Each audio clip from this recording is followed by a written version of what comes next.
Global skill development mission में आपका स्वागत है। अभी तक हमने जो एग्जांपल्स देखे हैं वो सब दो कंडीशंस के साथ थे, परंतु यदि आप चाहें तो इफ के साथ दो से अधिक कंडीशंस भी चेक कर सकते हैं और इस केस में आप मल्टीपल कंडीशन चेक करने के लिए नेस्टेड इफ का इस्तेमाल कर सकते हैं। नेस्टेड इफ का अर्थ होता है एक इफ के अंदर दूसरे इफ को प्रयोग करना। इसमें आप एक इफ के अंदर दूसरा इफ प्रयोग करते हैं और वो पहले इफ के साथ जुड़ा होता है। यहाँ इस एग्जाम्पल को समझने के लिए सबसे पहले हम इस चार्ट को समझते हैं। हमारे पास यहाँ पे एक चार्ट दिया गया है जिसमें ऑब्टेन्ड मार्क्स, यदि मार्क्स ग्रेटर देन या इक्वल है 80 के तो मेरिट डिवीजन, यदि मार्क्स जो हैं वो ग्रेटर देन और इक्वल है 60 के या वो 80 से कम है तो फर्स्ट डिवीजन, यदि वो 40 से ज्यादा हैं और 60 से कम है तो सेकंड डिवीजन, और यदि वो 40 के बराबर हैं या लेस देन है 40 से या 40 से कम है तो फेल। इस चार्ट के आधार पे हम ये प्रोग्राम बनाते हैं और इसके आधार पे देखते हैं कि किस प्रकार इसको एग्जीक्यूट किया जाएगा। देखिए इस प्रोग्राम का जो नंबर है वो if 51.c है और यहाँ पे हम देखते हैं कि इसको किस प्रकार प्रयोग किया गया है। सबसे पहले हेडर फाइल्स को इंक्लूड करना है, यहाँ मैंने नहीं लिखी है, परंतु आप प्रोग्राम एग्जीक्यूट करते समय हेडर फाइल्स को इंक्लूड करें।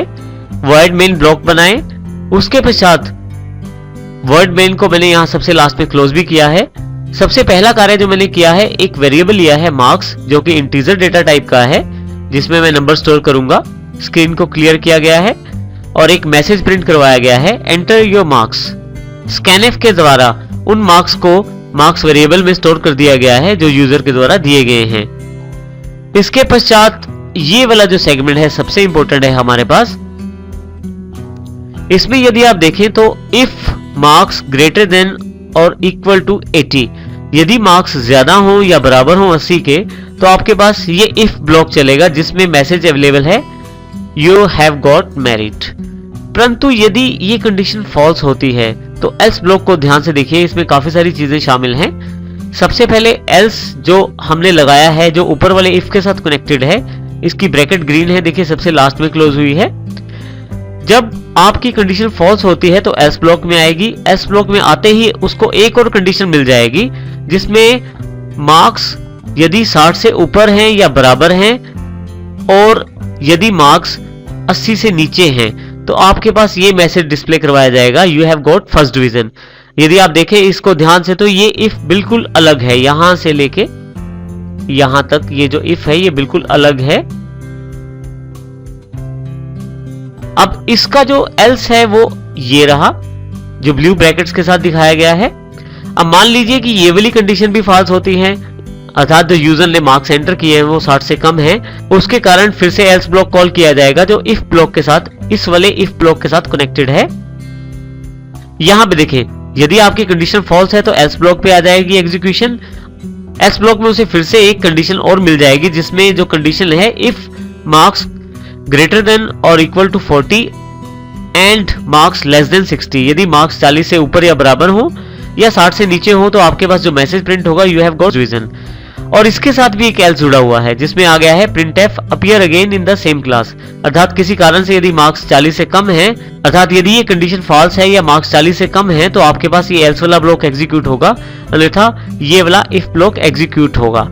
अब इसको यदि आप प्रोग्राम को ध्यान से देखें तो इसमें आपके पास सबसे ऊपर वाले इफ के साथ पहला एल्स कनेक्टेड है और इस पहले वाले एल्स में काफी सारे इफ्स को इंक्लूड किया गया है जिसमें जैसे ही आपकी पहली कंडीशन फॉल्स होती है तो उसको एल्स में दूसरी कंडीशन के साथ चेक किया जाता है, परंतु यदि वो कंडीशन भी फॉल्स होती है तो उसके साथ एक एल्स जुड़ा हुआ है उसको चेक किया जाता है। उन सेल्स में भी यदि कंडीशन फॉल्स होती है तो उसके साथ भी एक एल्स जुड़ा हुआ है। तो आप इस तरह से आप नेस्टेड इफ का इस्तेमाल कर सकते हैं, एक इफ के अंदर दूसरा इफ लगाकर, और इस प्रकार से आप प्रोग्राम बना सकते हैं। अब हम इसको प्रैक्टिकली देखते हैं। सबसे पहले हम अपने प्रोग्राम को ओपन करते हैं, फाइल ओपन,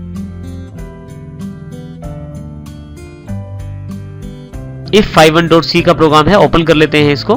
F5 से स्क्रीन फुल कर लेता हूं। यहां पे मैं बिल्कुल वही प्रोग्राम है, इसको मैं रन करके देखता हूं। जैसे ही यहां मैं 80 से अबव नंबर डालता हूं तो मेरे पास मैसेज अवेलेबल हो जाता है यू हैव गॉट मेरिट। इसमें सिर्फ इफ वाला पहला सेक्शन एग्जीक्यूट हुआ है। इस प्रोग्राम को मैं फिर से रन करता हूं अब की बार और जो मार्क्स हैं वो 60 से ऊपर डाल देता हूं तो देखिए इसमें फर्स्ट डिवीजन का मैसेज आ गया है। क्योंकि अब की बार पहली कंडीशन फॉल्स है तो एल्स ब्लॉक में चला गया है। एल्स ब्लॉक में पहली कंडीशन को ये ट्रू एक्सेप्ट कर लेता है। और इसी तरह से फिर से मैं एग्जीक्यूट करता हूं। देखिए 42 मैंने डाल दिया है तो सेकंड डिवीजन का मैसेज आ गया है, क्योंकि ये सेकंड वाले एल्स में अब एग्जीक्यूशन अवेलेबल हो गई है। फिर से मैं एंटर करके वापस आता हूं और यहां पे मैं 40 से भी कम नंबर डाल देता हूं। देखिए आपके पास लास्ट मैसेज, जो लास्ट एल्स का मैसेज है वो एग्जीक्यूट हो गया है, वो आपके पास अवेलेबल हो गया है, appear again in same class. इस प्रकार से आप अपनी कंडीशंस को मैनेज करते हुए नेस्टेड इफ के साथ अपने प्रोग्राम्स को बना सकते हैं। अब हम जो हमने प्रोग्राम अभी किया है उसको इफ एल्स लैडर के साथ करते हैं। इफ एल्स लैडर में एल्स इफ का इस्तेमाल किया जाता है। देखिए चार्ट बिल्कुल सेम है यहाँ पे। पहले चेक कर लेते हैं प्रोग्राम को। सबसे पहले यहाँ देखें फिर से हेडर फाइल्स इंक्लूड की गई, void main ब्लॉक ओपन हो गया है void main का। इंटीजर मार्क्स, यहाँ सबसे पहले मैंने मार्क्स एक्सेप्ट किए हैं यूजर से। जो मार्क्स यूजर के द्वारा एंटर किए जाएंगे वो इस मार्क्स वेरिएबल में स्टोर हो जाएंगे। यहाँ पे हमारे पास ये वाला पार्ट सबसे इंपॉर्टेंट है, ये वाला पार्ट। यहाँ पे यदि आप देखें तो यहाँ पे यदि सबसे पहली कंडीशन चेक करें तो हमारे पास marks greater than equal to 80 बिल्कुल वैसे ही है जैसे पहले कंडीशन थी। हमने यहाँ मैसेज प्रिंट करवा दिया है, क्योंकि एक ही लाइन है तो यहाँ पे ब्लॉक नहीं बनाया मैंने, यू हैव गॉट मेरिट। परंतु नीचे की तरफ एल्स इफ के साथ दोबारा कंडीशन दे दी गई है। पहले हम एल्स ब्लॉक बनाकर उसके अंदर कंडीशन मेंशन कर रहे थे, परंतु अब हमने एल्स इफ लगाकर साथ ही कंडीशन मेंशन कर दी है, जिसमें हमने दूसरी कंडीशन जो दी है वो यदि आपके नंबर 60 से ऊपर या बराबर है और 80 से नीचे हैं तो ये वाली लाइन प्रिंट की जाएगी, you have got first division. और इसी के साथ एक और एल्स इफ जोड़ दिया है, जिसमें हमने तीसरी कंडीशन जोड़ दी है। मार्क्स यदि 40 से ऊपर हो और मार्क्स यदि 60 से नीचे हो तो आपके पास ये मैसेज अवेलेबल हो जाएगा, you have got second division. और इस तरह से हम एल्स इफ लगाकर और भी कंडीशन जोड़ सकते हैं, लेकिन हमारे पास और कंडीशन नहीं है तो फाइनल एल्स लगा लेते हैं, जिसमें फाइनल मैसेज प्रिंट करवा देते हैं, appear again in same class. यदि आपकी इन कंडीशंस में से कोई भी कंडीशन ट्रू नहीं होती तो फाइनल मैसेज आपके पास अवेलेबल हो जाएगा, appear again in same class. अब हम इस प्रोग्राम को रन करके देखते हैं। if52.c के नाम से फाइल सेव है मेरे पास, मैं खोल लेता हूं इस फाइल को, F5 कर देता हूं। यदि आप इस प्रोग्राम को ध्यान से देखें तो यहाँ सबसे इंपॉर्टेंट बात यह है कि इसमें कोडिंग कम हुई है और कम ब्लॉक्स का इस्तेमाल किया गया है एल्स इफ के कारण। एल्स इफ एक इंपॉर्टेंट टूल रहता है सी लैंग्वेज में। अब यहाँ पे यदि आप ध्यान से देखें तो मेरे पास लगभग सेम कंडीशंस हैं लेकिन एल्स इफ के साथ लगाई गई। अब मैं इस प्रोग्राम को रन करता हूं कंट्रोल F9 से। देखिए एंटर योर मार्क्स, फाइनली आपके पास आउटपुट अवेलेबल है। तो इस प्रकार आप इस प्रोग्राम का प्रयोग भी कर सकते हैं और दोनों प्रोग्राम्स का आउटपुट सेम रहता है परंतु लिखने का तरीका अलग रहता है। आप दोनों में से कोई भी तरीका अपना सकते हैं इस प्रोग्राम को बनाने के लिए और दोनों ही तरीकों से आप इस प्रोग्राम को बना सकते हैं।